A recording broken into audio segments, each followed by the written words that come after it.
पिघला दे जंजीरें, बना उनकी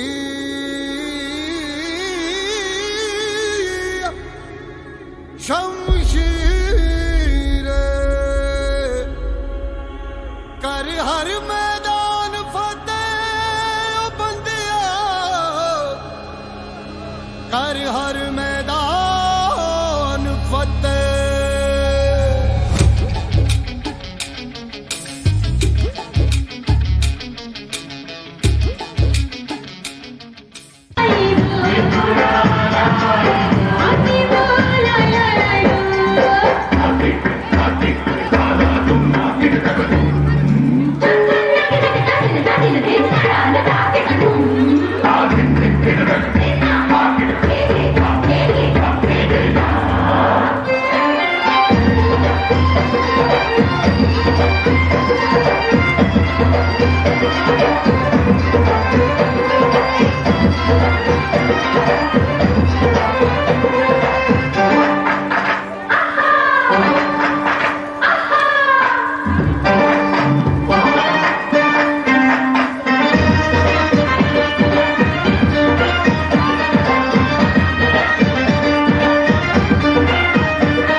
को क्या प्रस्ताव देकर भेजा है? वे हमारा कुछ नहीं बिगाड़ सकते मामा श्री।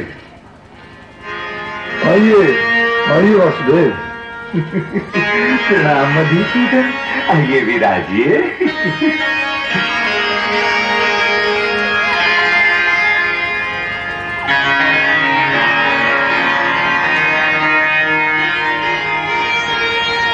मुझे सदैव इस बात का दुख रहेगा वासुदेव कि आपने भोजन के लिए मेरे प्रस्ताव को स्वीकार नहीं किया। सदैव सदैव बहुत फैला हुआ शब्द है युवराज, और फिर मैं तो एक शांति दूत हूं, तो जब तक संधि न हो जाए आपकी कृपाएं कैसे स्वीकार कर सकता हूं? इसलिए हे ज्येष्ठ गांधारी पुत्र, आइए पहले हम एक मत तो हो लें। हे केशव, आपकी ये अभिवृत्ति तो मेरी समझ में बिल्कुल नहीं आ रही। वाद विवाद की सफलता या असफलता का अतिथि या आतिथ्य की मर्यादा से भला क्या संबंध है? क्योंकि आपसे तो हमारी कोई लड़ाई है नहीं, इसलिए ये बात मेरी समझ में नहीं आ रही है कि आप जैसे मर्यादित पुरुष अपने आतिथ्य का अपमान कैसे कर सकते हैं? हे अंगराज, मैं किसी भी स्थिति में धर्म को त्याग नहीं सकता। कोई किसी के साथ तब भोजन करता है जब आपस में स्नेह हो या फिर वो भूखा हो, और मैं भ्राता दुर्योधन का प्रिय भी नहीं हूं और भूखा भी नहीं हूं। ये आप कैसे कह सकते हैं कि आप मुझे प्रिय नहीं है? क्योंकि यदि मैं आपको प्रिय रहा होता भ्राता दुर्योधन, तो द्वारिका में आप पार्थ से झगड़ पड़े होते कि आपको मेरी नारायणी सेना नहीं, ये निहत्था वासुदेव कृष्ण चाहिए। परंतु हे मधुसूदन, इससे तो कुछ सिद्ध नहीं होता। कुंती पुत्र अर्जुन तो आपसे आपको मांग ही चुके थे, तो आप तो उनके पहले ही हो चुके थे। तो जब मैं पहले ही कुंती पुत्र अर्जुन का हो चुका हूं गंधार नरेश, तो युवराज दुर्योधन की कृपाएं कैसे स्वीकार कर सकता हूं? जो पांडवों का मित्र नहीं है गंधार नरेश, वो मेरा मित्र कदापि नहीं हो सकता। क्योंकि धर्म पांडवों के शिविर में है, और जहां धर्म है वहीं मैं हूं। और मैं यहां केवल पांडवों का दूत बनकर नहीं आया हूं, मैं धर्म दूत भी हूं। यदि मैं आपका भोजन करता भ्राता दुर्योधन, तो वो धर्म की मर्यादा का उल्लंघन हो जाता। क्रोध में ना अवजेश गांधारी नंदन, क्रोध का कवच नम्रता के वाणों को रोक नहीं सकता। और आज मैं तुमसे यही बात करने आया हूं कि तुमसे मेरी कोई लड़ाई नहीं है, इसलिए मेरी बात ध्यान से सुनो। शांति का मार्ग प्रगति का मार्ग है, उन्नति का मार्ग है, और युद्ध का मार्ग सीधा शमशान की ओर जाता है। भोजन का समय है वासुदेव। मैं आपसे फिर से यही निवेदन करूंगा कि यदि आप मेरे साथ भोजन करें तो मैं उसे आशीर्वाद समझूंगा। तुम यदि सचमुच मुझे भोजन करवाना ही चाहते ना युवराज दुर्योधन, तो अब तक मेरा शांति प्रस्ताव मान चुके होते। भोजन तो मैं विदुर जी के घर ही करूंगा।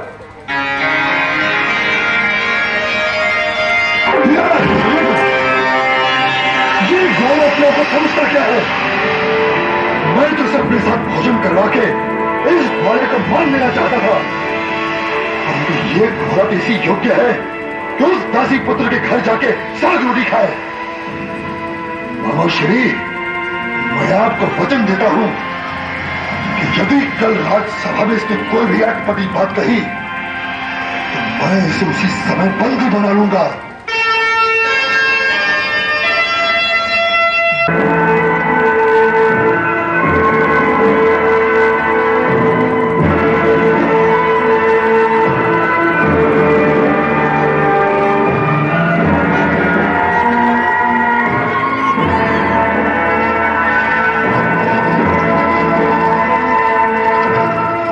शांतिदूत का प्रणाम स्वीकार कीजिए महाराज। हे वासुदेव, स्थान ग्रहण करके मेरी राज्यसभा का मान बढ़ाइए। स्थान ग्रहण कीजिए वासुदेव। प्रणाम पितामह।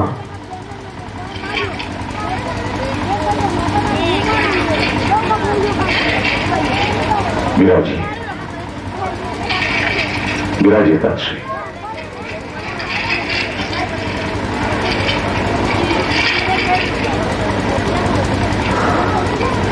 हे वासुदेव, अब ये बताइए कि आप मेरे अनुज पुत्रों की ओर से क्या प्रस्ताव लाए हैं?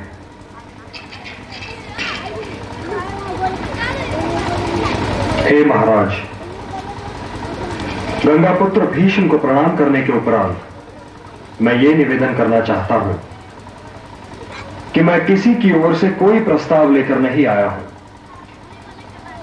मैं तो स्वयं अपनी ओर से आया हूं और अपना ही प्रस्ताव लाया हूं, परंतु यह विश्वास अवश्य दिलाता हूं कि जो कुछ मैं स्वीकार कर लूंगा उसे स्वीकार करने में पांडव संकोच नहीं करेंगे। हे महाराज, आप तो स्वयं ज्ञानी हैं और जानते हैं कि शांति कोई प्रस्ताव नहीं जिस पर वाद विवाद चले। शांति एक आवश्यकता है। युद्ध में पराजय तो एक ही की होती है, किंतु दोनों ही ओर से लड़ने वाले योद्धा वीर गति को प्राप्त होते हैं। इस राजसभा में गंगापुत्र भीष्म जैसे ज्ञानी और महात्मा उपस्थित हैं। कृप और द्रोण जैसे आचार्य विराजमान हैं। योद्धाओं की जो भीड़ इस राजसभा में है वो आज कदाचित संसार की किसी और राजसभा में नहीं है, और इसीलिए इस राजसभा का दायित्व भी सबसे अधिक है।